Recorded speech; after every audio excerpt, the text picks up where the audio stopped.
Les pays occidentaux sont endettés depuis des décennies. Ce n'est pas nouveau.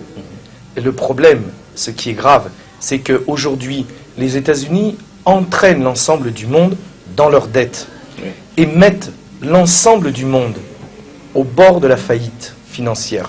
C'est-à-dire, si les États-Unis s'effondrent, comme vous pensiez que ça peut arriver, et ça peut arriver, et si le dollar s'effondre, si le dollar n'est plus la monnaie de référence, ça va entraîner une très grave crise financière. Le système capitaliste veut l'enrichissement. Pour l'enrichissement, il lui faut l'accès aux matières premières, la liberté de commerce, le contrôle donc des activités économiques. Ce contrôle des activités économiques ne peut se faire que par le pouvoir politique. Pour ce pouvoir politique, on utilise ce qu'on appelle l'État. Alors ce pouvoir politique utilise l'État pour faire en sorte que les rapports de production qui sont favorables au capitalisme, c'est-à-dire la façon dont on organise l'économie, en faveur de celui qui a le capital, et non pas en faveur de celui qui travaille.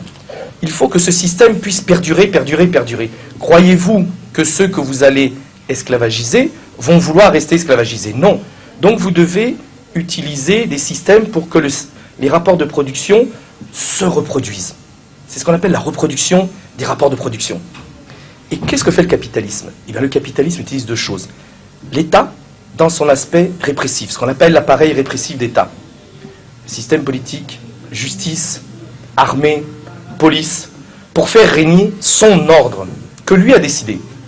Alors pour ça, il utilise des politiques, des politiciens qu'il finance, parce que si vous voulez être président aux États-Unis, en France, en Russie ou ailleurs, il vous faut de l'argent. Qui va vous donner cet argent? Ce ne sont pas les pauvres, ce ne sont pas les chômeurs, ce ne sont pas ceux qui vont gagner 50 $ par mois. Ceux qui vont vous donner l'argent sont les capitalistes. Et c'est eux qui vont, en vous aidant, en vous produisant, faire en sorte que vous défendiez leur politique.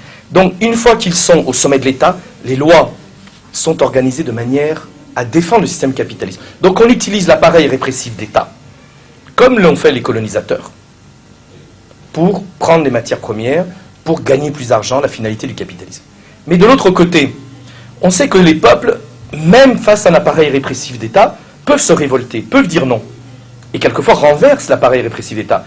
C'est ce qui s'est passé en Chine, en Corée du Nord, au Vietnam, au Cambodge, en Russie, en Mongolie, en Ukraine, dans beaucoup de pays. Donc pour éviter qu'il y ait une lutte des classes trop forte entre les capitalistes et le peuple, entre les exploiteurs et les exploités, au-delà de l'appareil répressif d'État, le capitalisme utilise ce qu'on appelle les appareils idéologiques d'État. C'est-à-dire, il achète une sorte de consensus sur son système. De quelle manière? Par l'école. Les enseignements ne sont jamais neutres. Les enseignements sont toujours organisés d'une manière à orienter la pensée de l'élève pour qu'il puisse être au service du capitaliste. Les églises, vous le savez, vous, dans votre histoire coloniale, combien les églises ont été au service du pouvoir colonisateur, c'est-à-dire du capitalisme. La famille, dans laquelle on apprend les valeurs, il faut respecter son patron, il faut respecter ceci. Les médias ne sont pas neutres. Les médias sont détenus par des milliardaires dans l'ensemble.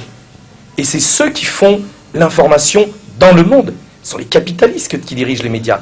Les partis politiques, qui financent les partis politiques en grande majorité dans la plupart des pays du monde? Et ce sont ceux qui ont l'argent. Ce sont ces capitalistes qui mettent à la tête des États ou à la tête de ministères des gens qui leur seront favorables. Donc, le capitalisme, là, vous voulez sa fin, vous voulez sa mort. Mais lui utilise les appareils répressifs d'État. Par la démocratie, hein, il n'a pas toujours besoin de dictature. Puisque par la démocratie, ceux qui peuvent se présenter, et notamment ceux qui peuvent se présenter au sommet, regardez dans les pays occidentaux combien il faut de l'argent pour se présenter au sommet, ont besoin d'argent. Donc c'est les capitalistes qui financent. L'information, c'est eux qui la financent.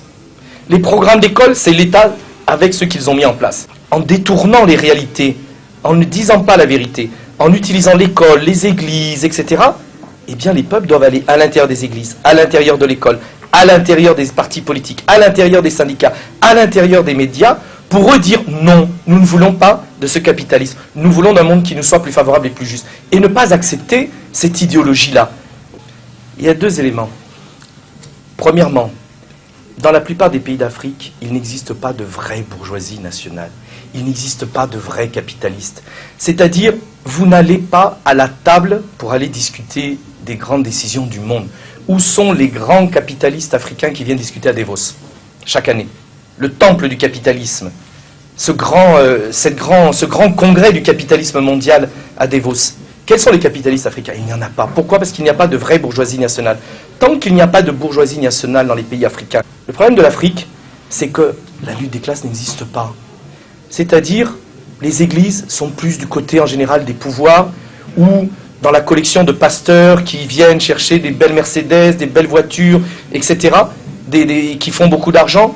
Dans les écoles, on a encore des programmes quasiment du temps colonial, ou des systèmes éducatifs qui datent du temps colonial.